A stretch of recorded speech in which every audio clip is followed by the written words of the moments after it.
மழை பெஞ்சு ஒரே அழுக்கா இருக்கு. டேய் டேய், ஓ நோ, ஆட்டோக்காரன் தான் நீ? ஆமா. யூனிஃபார்ம் எங்க? யூனிஃபார்ம் எங்க?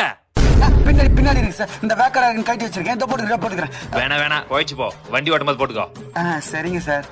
தாம்பரத்துக்கு எப்படி போனன்னு உனக்கு தெரியுமா? தெரியும் சார், தெரியும். தெரியும். கேக்கல? தெரியும் சார். சரி இங்க வா. சார் இந்த பக்கம் தான் தாம்பரத்துக்கு போகணும். வான்னு சொன்னேன். இல்ல ஆட்டோ இந்த பக்கம் தான் இருக்கு. வாடா. இந்த வர சார், இந்த வர. சென்னைக்கு வேலை தேடி வந்துக்கிறேன். தாம்பரத்துல இந்த அட்ரஸ் எங்கன்னு கொஞ்சம் பார்த்து சொல்லு. டேய், அப்படி போலீஸ்காரன் இல்லையா? போலீஸா? போலீஸ் வாடையேன்னு காவாது உன்ன. சரி வந்த சாமர் எதுக்கு ஒண்ணும்? தாம்பரம் தானே, சரி போய் ஆட்டோல இருப்போ. ஆட்டோவா? ஆட்டோலாம் தேவையில்லைங்க, அட்ரஸ் சொல்லுங்க, நான் நடந்தே போயிடுறேன்.